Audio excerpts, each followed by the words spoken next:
Hey friends, on our podcast today, we're going to talk about the No Kings Rally. We're going to weigh in on some of that ridiculous behavior, while at the same time talking about real kings. Real kings are kings that are taking away religious liberty, religious freedoms.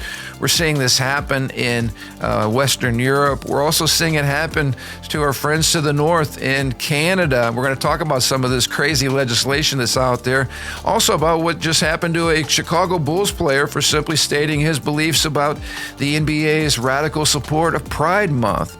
On top of that, we're going to talk about the Pope's recent comments about war and peace, and about whether or not the Lord hears the prayers of those who are engaged in war. Some great stuff we're going to weigh in on today. Thanks so much for tuning in.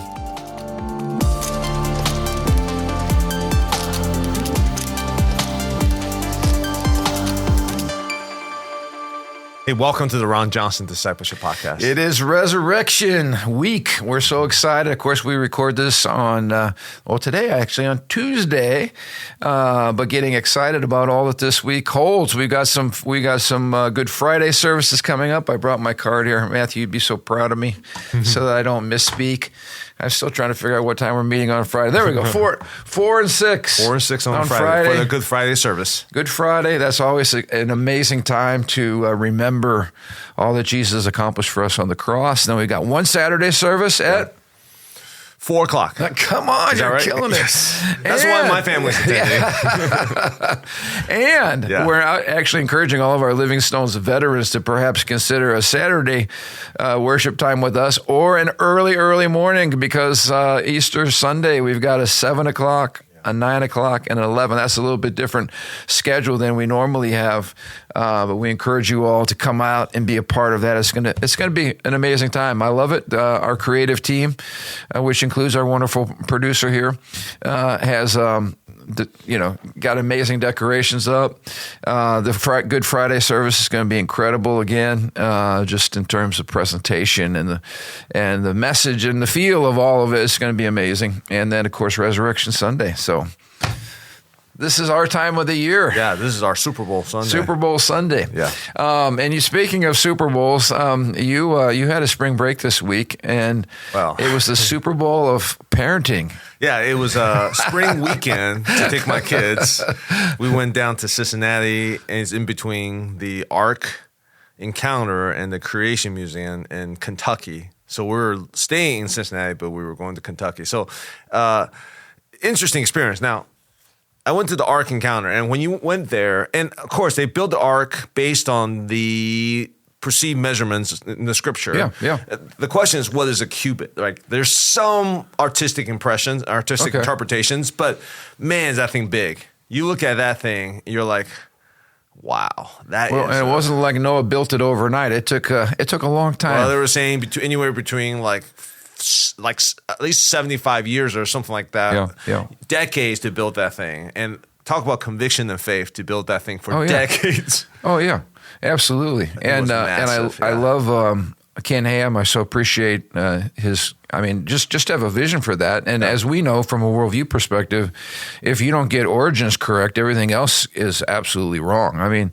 The foundation of creation and the purpose of God in creation, and the intelligent design that features God's greatness all around us.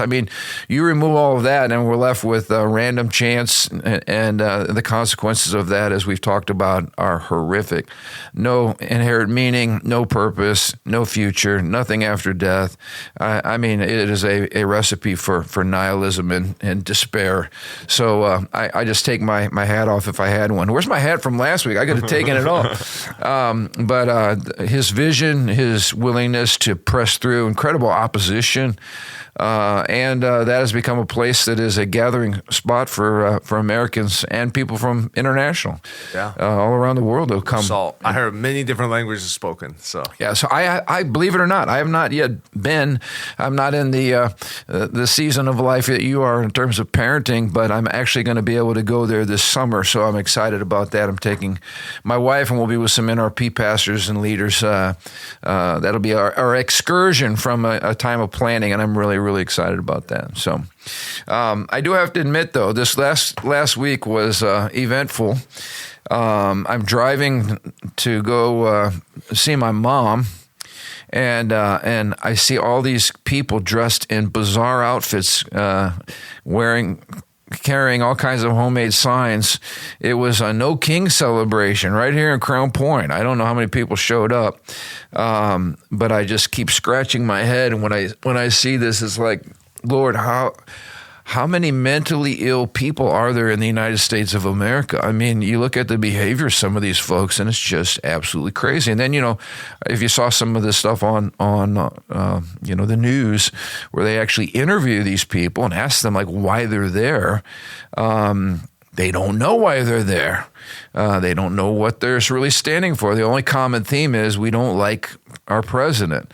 But it's like, grow up. We have elections every 4 years. I mean, have you ever had a president that you didn't like or that you didn't agree with? I mean, obviously, yes. So again, it's just to me, this was a clown show where you see, I think Scott Jennings from CNN, who I love to listen to, hit it best. He says the flags flown at the No Kings rallies were pretty representative of the Democratic coalition. Lots of communists, hammer and sickles, trans, Hezbollah, Hamas, all being waved by weirdo boomers, I quote. I think he nails it pretty good. And as we have surmised, this is supposed to be some like a natural gathering, spontaneous uprising. And now a Fox News report has revealed that a nationwide No Kings protest were backed by a network of roughly 500 organizations with an estimated combined annual revenue of about $3 billion. They want to call it grassroots. It's 100% AstroTurf. Your thoughts on? Yeah, I heard a very interesting analysis because these protests is kind of a demonstration. They're not. No one's actually like losing anything by protesting a king. No one's getting put in jail because of the protest. Now, there were violent breaking rules. They, obviously, I'm talking about just the protest. Right. It's not like the protesting in Iran, for example. There's no actual loss. A lot of these people protesting are very affluent, so they have lots of resources and finances. And the analysis is basically saying the reason why a lot of people went to these protests, beyond just because it's a paid event, is it's their group therapy. It's their religious gathering. It's them getting together because they do worship government. Yeah. Government is seen as either God or the devil. In this case, Trump will be the devil. Right. They are gathering together in solidarity, in healing or worshiping with each other. I mean, it's basically a religious service. And you brought this out before. Behind every movement, there is a theology, and all of these movements have something transcendent that drives people. They want to see a better future, a utopian America where their dreams and whatever aspirations are realized. They want change, all of this stuff. So I think that's an interesting perspective because it certainly is religious. I mean, why would grown adults dress up in these most ridiculous costumes and march the streets, saying all kinds of, having signs that are just beyond, like even common sense. Like, we go back to the COVID times, for instance. We talk about dictators. We talk about kings. We talk about kings ruling with absolute authority, making edicts, executive, what's the word? Executive decrees, that completely bypass Congress and the will of the people. The left is famous for all of that, and now this is being placed on a duly elected president, which doesn't make any sense. Like there's no king here. He was elected through a constitutional republic, fair election process. So anyway, it's just so bizarre. But when you look at it, it is a strange kind of amalgamation of a lot of groups that really have nothing in common, as we pointed out. You got the progressive left, you got these pro-Hamas and pro-Hezbollah groups. And what I'm loving to see now is we're seeing Iranians who are saying, We love what's going on. We love the fact that we're being liberated. If you want to understand what tyranny really looks like, why don't you come over to Iran? If you want to know what a king looks like, come over and see for yourselves, and celebrating what this administration, is doing. Yeah, apparently they staged what's the opposite of a protest? A rally in D.C., the Iranians.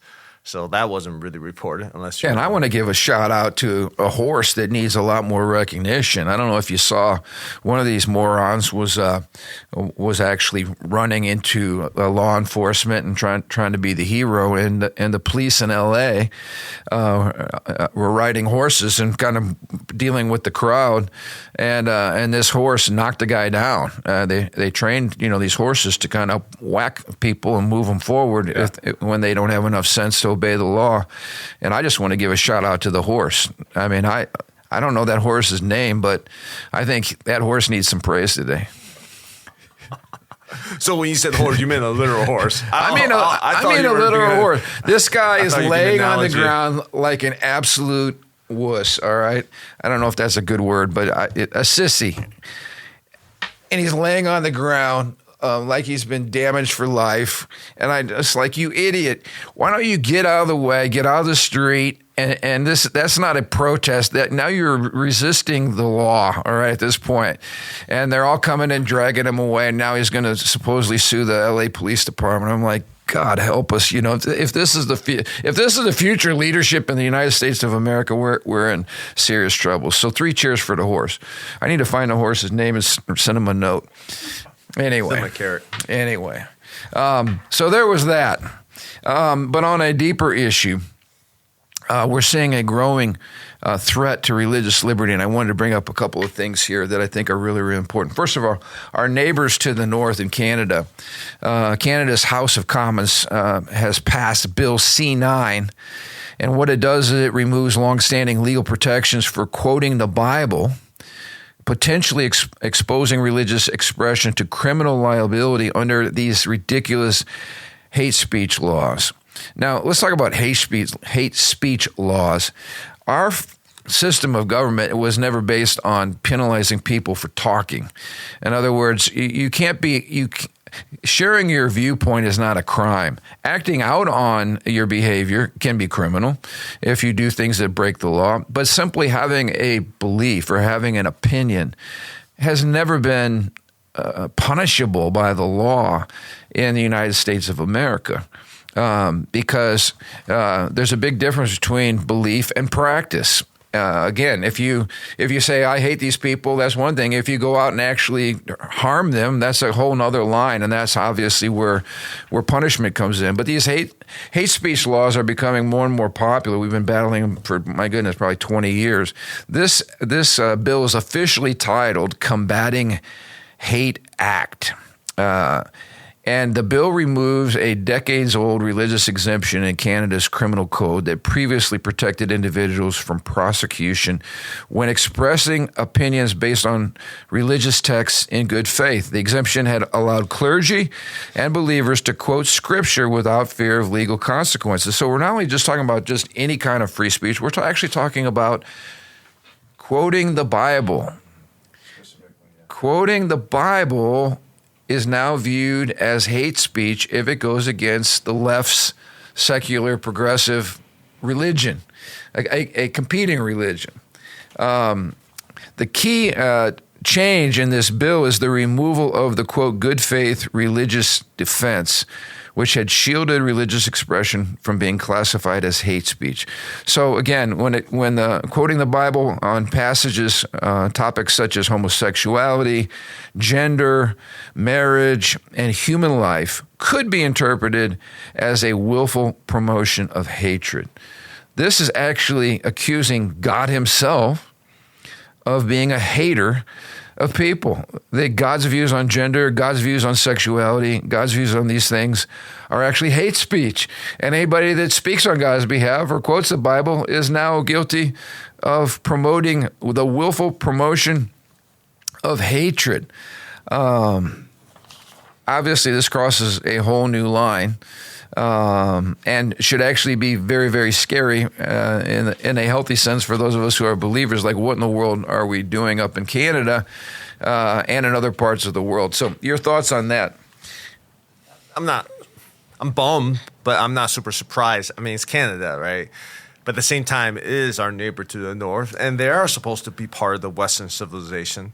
So, but I mean, I look at other metrics in Canada. You talk about the GDP, you look at their population rate, you look at their immigration, and these are all the kind of the lagging measures of all those things happening in Canada. Not surprising, but as you said, the fact that again, we're talking about our Western allies. We're not talking about places that are overtly hostile to the Christian faith. These are our brothers and sisters. Like, these are our cousins, right? Or I don't know what language we want to use. Right. It's the same language J.D. Vance used, when he spoke over in Munich, or Marco Rubio. He said, like, you guys are family. We come from the same roots. We come from the same values. We come from the same, foundational principles of liberty that we've enjoyed as free nations.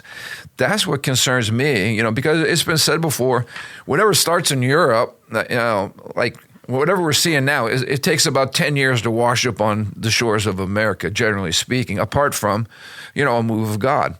Let me give you another example that is deeply concerning. This was Alliance Defending Freedom was fighting and representing this woman in court. This is Avi Rasan, and I probably messed up her name. She's a grandmother, a doctor, and a long-standing member of parliament in Finland. And the Finnish court determined that she is a criminal now. What was her crime? She's guilty of writing a pamphlet all the way back in 2004. So we're talking about over 2 decades ago, in which she expressed her views on sexual morality. She wrote that homosexuality was a developmental disorder. And for republishing that pamphlet on her Facebook page in 2019, she has been convicted of making available to the public a text that insults a group, and was fined 1,800 euros. And she was ordered, this one gets me, she is ordered to destroy and unpublish the offending text. The left, talk about no kings. They always criticize us whenever we want to take like a child's book out of the library that's promoting pornography among children. We get accused of book burning or whatever, right? We're supposed to be the intolerant folks. This just takes the cake, all right? Not only punishing this woman for simply stating her views, biblical views, straight from Romans, she quotes Romans, but now they're going to force her to also destroy this material.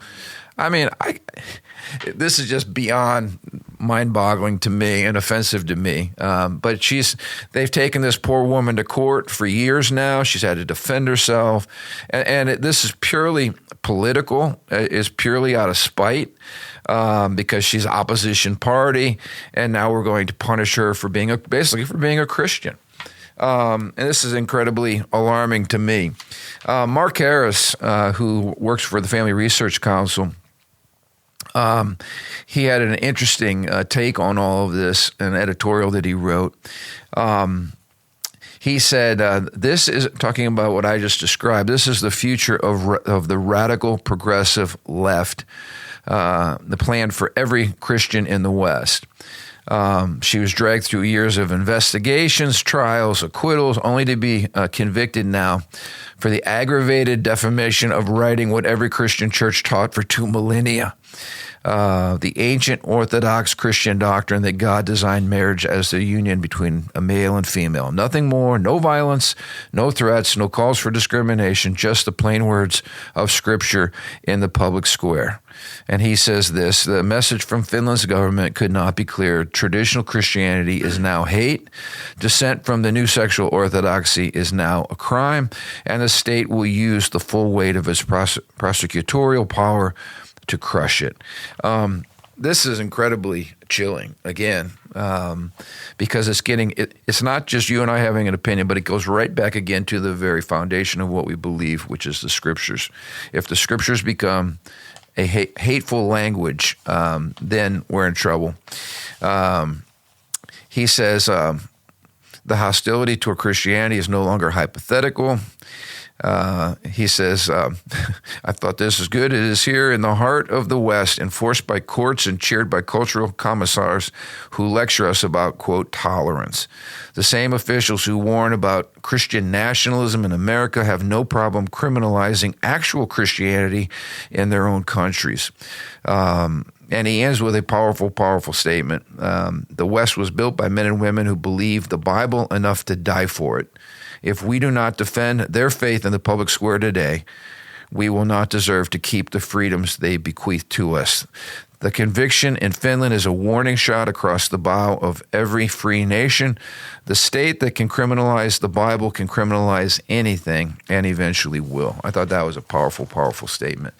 So this is where we find ourselves today, an absolute trampling of religious liberty, an open hostility against Christianity. And I think that's what we're seeing. Again, like what would be the common theme in these No Kings protests with this amalgamation of I would call misfits? What holds them all together? I think it's a couple of things. It's a hatred for Christianity, a hatred for the very things that this woman was standing for, coming out against kind of the sexual perversion of our culture today, and a hatred for this administration that actually supports and represents a lot of our Christian values. Yeah, it's interesting to me that these nations, these statements against the Bible, specifically sexual ethics, don't go out of their way to condemn Islam, which has much more strict guidelines on homosexuality and the treatment of women, if you talk about the progressive left ideology. So again, all of this just tells me like Christianity is real. It makes no sense, right? Unless there is something. It's irrational. There's something special about Christianity. It's the one that's targeted for whatever reason, because it transcends logic. Because if you really are for LGBT lifestyle and whatever, wouldn't you specifically go after Islam? Because as much as Christianity speaks out against for traditional marriage, right, Islam is totally against that lifestyle in a violent way, right? Right. But there's nothing about that, right? Talk about no kings. I mean, every Islamic republic is basically led by a king, right. And somebody who imposes their will and their power ruthlessly. We're not talking about the 30,000 people that were slaughtered in Iran recently for simply resisting, a tyrannical government. That was a true No Kings protest. Absolutely. That cost their lives. Yeah, it cost them their lives. And so your point is well taken. I mean, this is absolutely irrational. It makes no sense. It is just a demonically rooted hatred toward Christ and towards the Word of God. And again, so you find all kinds of, Stalin called these folks useful idiots. They're not the ones pulling the strings. They're not the ones, working the little marionette. There are people above them working the strings. These people don't even know why they're there sometimes. But the people that are organizing all of this know exactly what they're doing. And Soros and other people like this have wanted to destroy the West for a long, long time. So anyway, this is interesting too. The rationale used for convicting this woman was the rationale, same legal argument used for war crimes and crimes against humanity. So they're actually going back and using, some of these literally think about this. You quote the Bible and now you're guilty of a war crime. I mean, it's just crazy the legal gymnastics which are being employed here to terrorize this sweet Christian grandmother who's been a public servant for years and years and years in her country. And so anyway, what they're wrestling with is the difference between opinion and criminal insult. What is opinion and what is a criminal insult? I thought this was interesting. Europe flatters itself that it has moved beyond the prejudices of Christian civilization and lives by Enlightenment values, where the definition of dogma no longer drives legal persecution. But of course, when the highest court is legally criminalizing a biblically informed opinion as inexpressible and ordering that its publication be stopped, it is acting precisely in the tradition of book-burning zealotry. And this author ends by saying the Finnish court has embarrassed itself in a petty act of authoritarianism. In other words, we're going to punish you for holding beliefs that we don't ascribe to. Now let's get, this one's hot off the press, all right? This touches our own Chicago Bulls basketball team. I don't know if you saw that, and it's all over the news this morning. But Jaden Ivey, of course, a Purdue grad, amazing basketball player, drafted in the first round several years ago, currently with the Chicago Bulls. He was released by the Bulls, cut by the Bulls for conduct detrimental to the team. Now, what was he doing? Conduct detrimental to the team. Was he yelling at his teammates? Was he being a bad, friend and bad player? What was detrimental to his team? Well, it turns out that he simply spoke out against the NBA's celebration of Pride Month. He said, and I quote here, "The world can proclaim LGBTQ, right? They proclaim Pride Month, and the NBA, they proclaim it, they show it to the world. They say, come join us for Pride Month to celebrate unrighteousness," which is what the Bible calls it. They proclaim it. They proclaim it on the billboards. They proclaim it in the streets, unrighteousness. So how is it that one can't speak of righteousness? Great question. So now it becomes which speech is protected, which is celebrated, which speech is not. It's a competing worldview, as we talked about. It's two religions on a collision course. Yeah, can an NBA player who dictates, so many things now, they're dictating, they're negotiating their own salaries, they're forcing trades to go to different teams. But can NBA players have the freedom, this is where the union should step in, to dictate what is considered righteousness? Or do I have to go with whatever the NBA says is righteousness? Well, it's viewpoint discrimination. And, the NBA players make comments about a lot of things. I mean, we had some of the biggest names in basketball, that were condemning certain administrations. We had other players that were actually condemning NBA players for not speaking out against human rights abuses in other nations, for instance, China. So other players, I think of somebody like Steve Kerr, who's an outspoken coach of the Golden State Warriors, who is also a liberal. He has no problem speaking out about a host of issues. So if I'm Jaden, I'm saying, hey, you got a great case here. I think sometimes these things are only won in court, and when the NBA has to face, their viewpoint discrimination, you can say certain things, but other things are, quote, detrimental to the health of our team. Like he pointed out, what am I doing wrong? I'm not a bad teammate. My teammates like me. What am I doing wrong? I'm expressing a contrary, position. So I've encouraged our people for years. You guys know this. That, hey, all this jab stuff, forced jab, or you're going to lose your job, test them on this, lose your job, stand for your convictions, take people to court. That's what the courts are there for, to establish justice. And I hope that he will follow up on this and act on it. And I hope the NBA, I've about had it with the NBA. They're probably, in my opinion, some of the most woke sports teams, and there's a lot of them out there, but I think they take the cake. So there's a lot of outrage, by the way, on this whole situation. So it'll be interesting to see kind of how that navigates through American culture. We've looked at Canada, we've looked at Europe, and now we're seeing some of this in our own backyard. It's veiled under detrimental to the team. It's not a direct religious liberty attack, but it is a direct religious liberty attack. And it'll be interesting to see where that goes. Final point in our time left. The Pope's not helping us out. But I have pretty low expectations at this point. So I'm thinking the Pope needs to crack open the Bible because Pope Leo And I'm reading his quote here. Jesus is the King of Peace. No one would argue with that. He's the Prince of Peace, who rejects war. He does not listen to the prayers of those who wage war, but rejects them.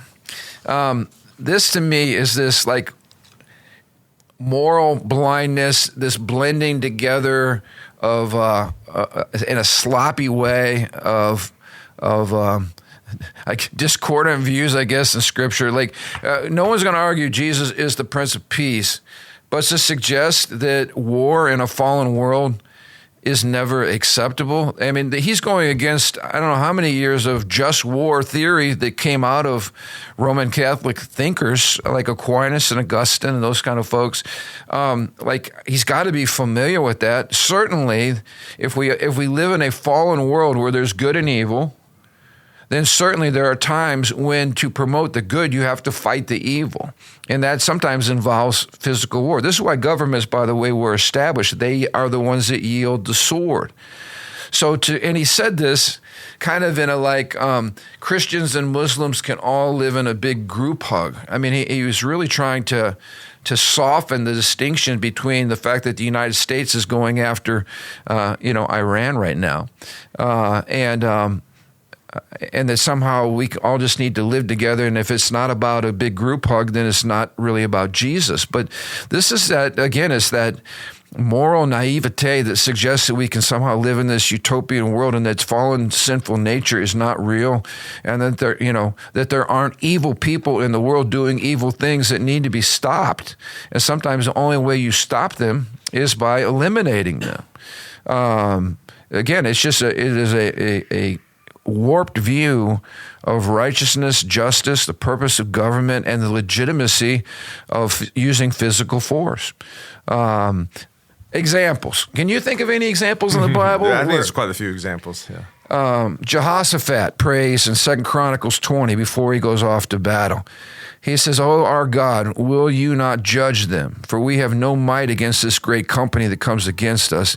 Neither know we what to do, but our eyes are on you." He's praying before they go off into battle. David, in 1 Samuel 23, inquires of the Lord before attacking the Philistines. He literally says, "Shall I go smite these Philistines?" And God gives him an answer. He actually gives him instruction. So obviously the Lord was not against the smiting of the Philistines in this situation.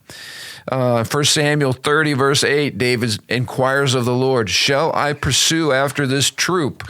Shall I overtake them?" And the Lord answers him back, "Pursue, for you shall surely overtake them, and without fail recover all." I mean, and we don't have time. These are all examples in the Bible of praying. And again, the Pope's comments came simply because somebody was actually praying for our United States troops for protection, for favor, for all of these things. If we can't see that Iran, and not the people of Iran, but this leadership in Iran is wicked and evil, and for 47 years has been torturing people, raping people, hanging political prisoners from cranes in the public arena. I mean, committing all kinds of atrocities. If the Pope can't call that evil and recognize that there is a good side and a bad side in this war, we got a problem. Well, for me, is like, okay, Pope, you're obviously talking about Donald Trump. You're obviously talking about the United States of America. So have the courage to say that. Say that straight up. You are like trying to be religiously, but really be a politician. Just be who you are to be. To make a blanket statement like this with no theological basis in the Scripture is just pronouncement of your theological opinion that blankets everybody. To me is the height of hypocrisy. It's Pharisee to the nth degree. All of a sudden, you're just like, well, so you're gonna tell God whose prayer He can listen to, who He shouldn't listen to. I mean, that's like, again, it's not being prophetic; it's being political to the max. Just say I'm being a politician right now. I'm criticizing. So just do it. Have the audacity to go ahead and do it instead of cloak it in religious stuff. That's the stuff that irks me so much. Well, it's sloppy. It's religious language.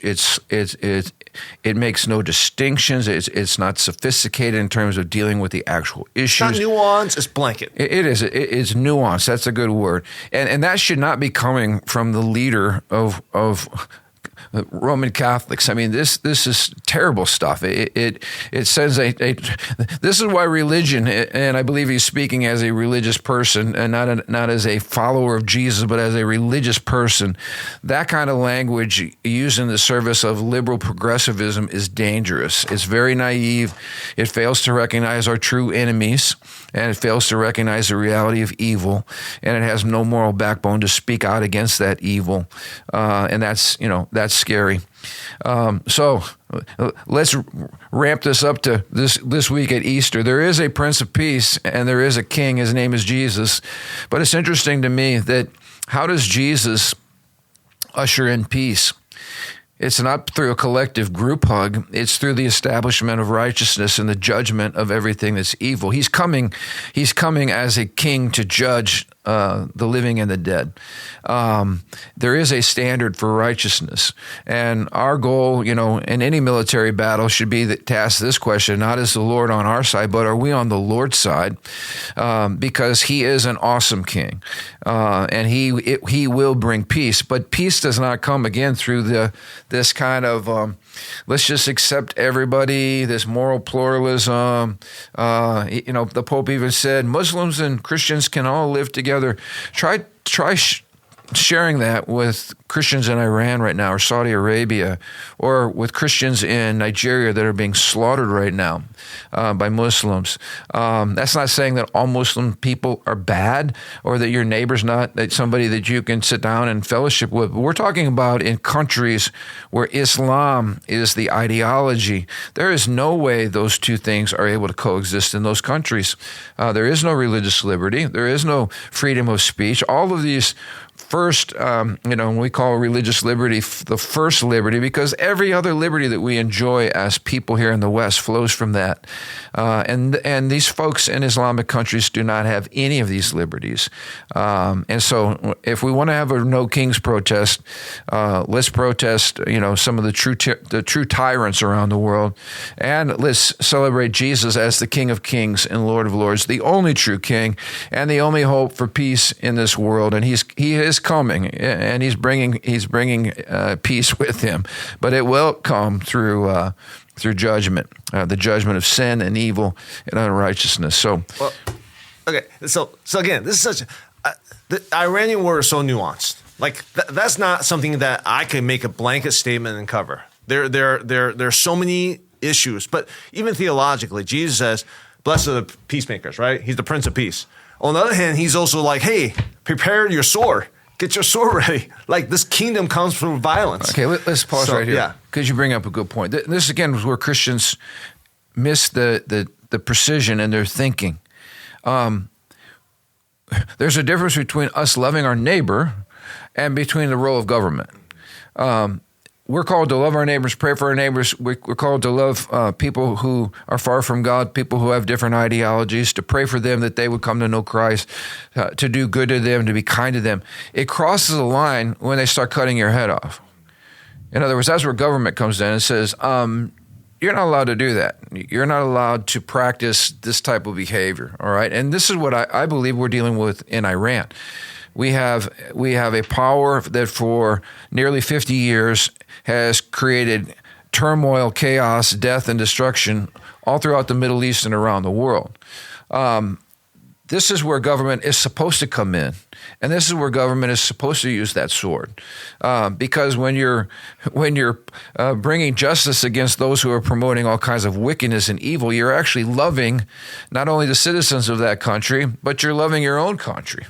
That is when you boil down the basics of why God established government. The primary reason is to protect its own citizens and its own nation and its own borders. That's why God establishes government. Everything else that our governments are doing is questionable, certainly constitutionally questionable, but that is not questionable. The job of government is to protect our nation, our citizens. So I feel like, my goodness, if we can't call, for instance, what Hamas did to Israel on October the 7th, wicked and evil. We've lost all sense of moral judgment. I mean, our moral compass is gone. And if you cannot make moral judgments and call something evil and something good, that's a scary place to be. And then you become at the hands of some of these tribunals like we've seen, that are punishing people simply for quoting the Bible. I mean, talk about moral blindness. When you call the Bible hate speech, you are blind as a bat. So anyway, this is why we've got to speak out loudly and clearly. We have to support, folks like this that are standing up for truth, because we're going to be next. I mean, if we stay silent, if we ignore these issues, we're going to be next. Yeah, and to be a peacemaker doesn't mean you sit around and do nothing. To be a peacemaker is not passivity. Right. And that's why Jesus talks about the importance of the kingdom's advance through violence. You have to be proactive. You have to do stuff. The Bible gives the background for saying protection wildlife is precious. Therefore, you have to protect it. Right. That's the basis for it. And as you pointed out, peace, there's a difference between peacemaking and peacekeeping. Yeah. Peacemaking means you're proactively removing all the obstacles to genuine peace as God describes it. Peacekeeping is we're just trying to all get along, and that's not working very well. We're seeing violence breaking out all across our country right now. Just because in parenting, it doesn't work. Yeah. Try peacekeeping or parenting. Exactly. Versus going to proactively to your kids and say, no, that's not what we do in our household. You have to confront. You have to have, quote unquote, not violent, but saying, discipline. Confrontation. You have to actually consequences. That's compassionate. That is what keeps the peace. So for him to just say, well, peace, peace, peace. It's like that's not how reality works. Yeah. That hit a nerve, both of us. Every time I see that, especially maybe it's because I am a spiritual leader, I am a pastor. I just get irked when spiritual leaders throw out that kind of gobbledygook. It's just meaningless, nonsensical political posturing, as you pointed out, and there's no place for it. And if he wants to do it, then call out the people and the names, man. Just do it. Come on, take receipts. Yeah. Just go at it. And then Trump's going to tweet back at you. So probably that's why he didn't want to do it. I'm just saying, like, if you are going to step into that, just go ahead and give that level. Because that those Christian teachings you give are just, anyways, I'm with you. I'm done.